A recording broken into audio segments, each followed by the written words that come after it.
Hello, hello, and welcome back to the cookie jar.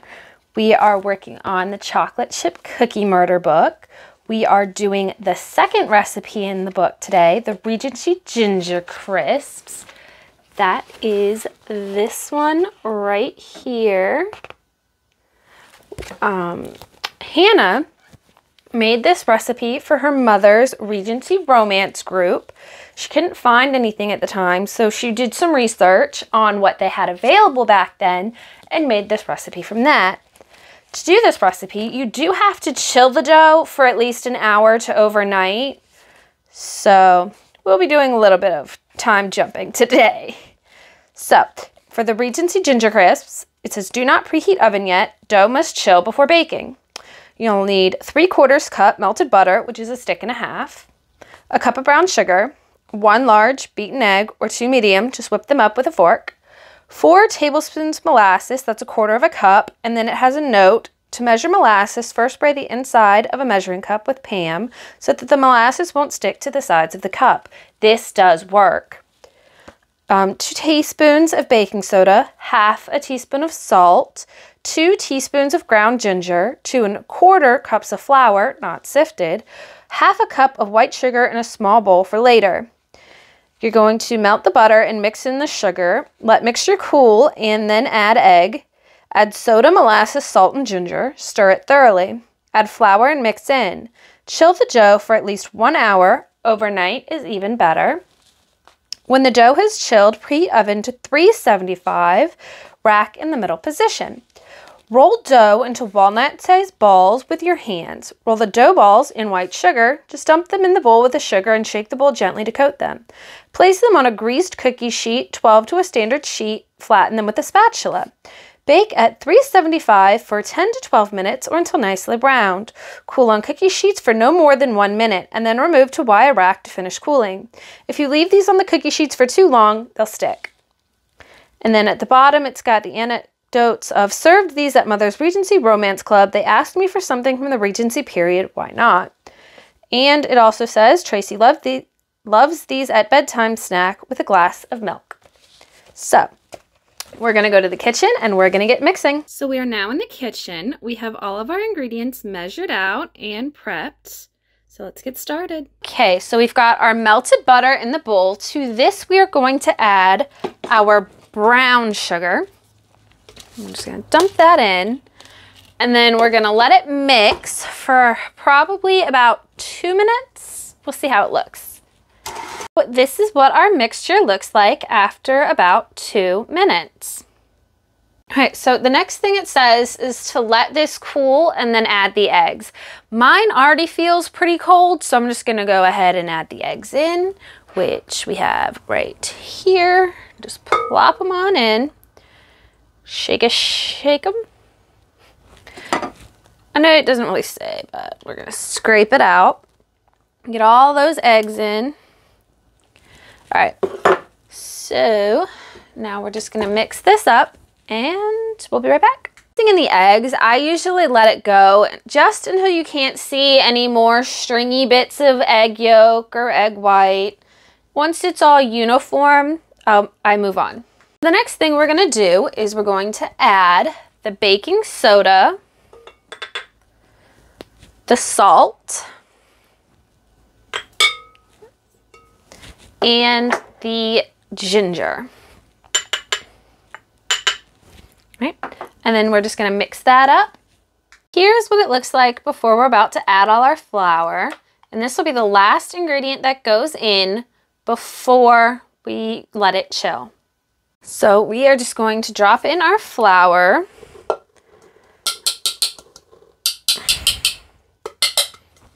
Once that's all in there, we're going to mix it up until we don't see any more specks of flour. And we'll scrape down the bowl, give it another little short mix, and we'll be ready to move on. I'm just realizing I forgot to add the molasses. So we're going to do that now. Luckily, with most cookie recipes, it's okay if you forget something. You can just add it in, and it's no big deal. That is one of the reasons I like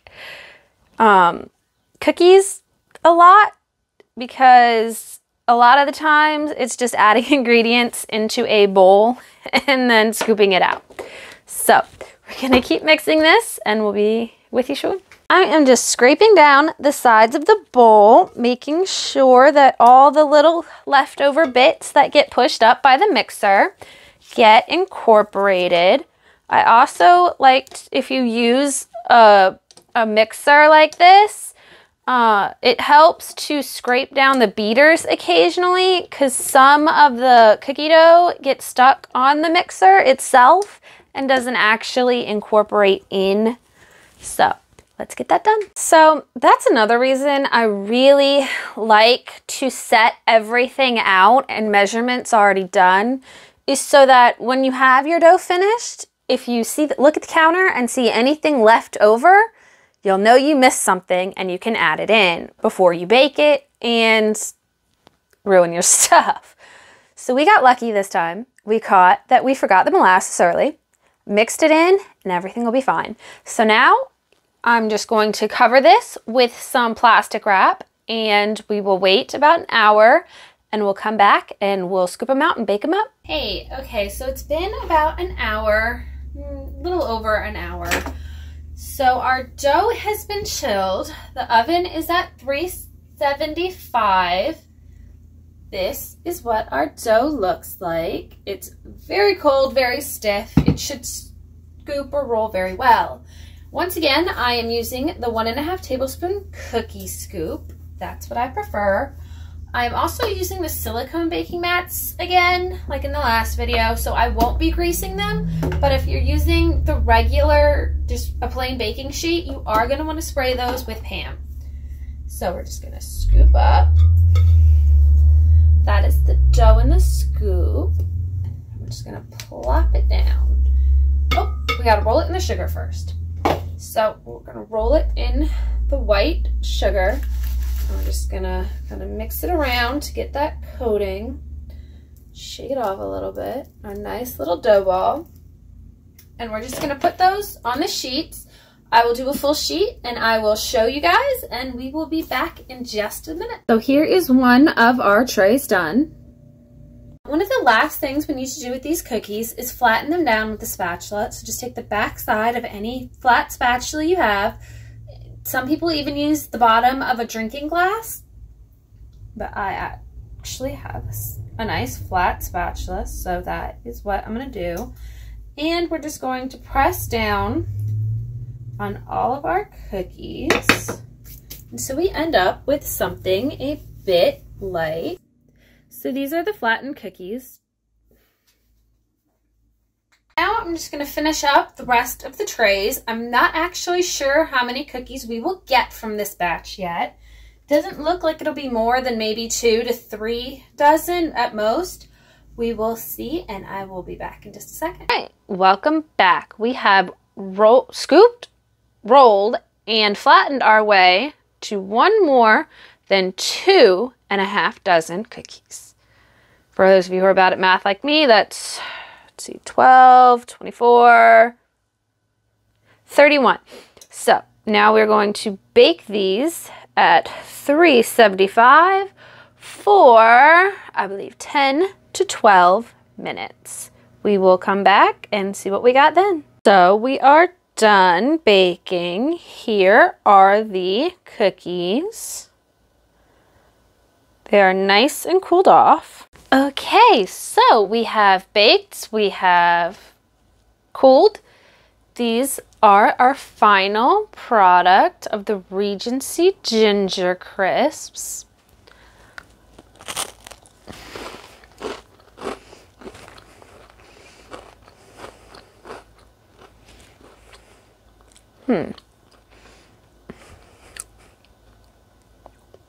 They're very good. They're not, I wouldn't say they're a gingerbread cookie. They're very close to a ginger snap. They're like they got the taste of a ginger snap, but they're soft. I think they're really good. If you like ginger, this is definitely a cookie for you to try. Now, next week, we will be doing the pecan shoes, which is the 3rd recipe in the book. And I hope to see you then.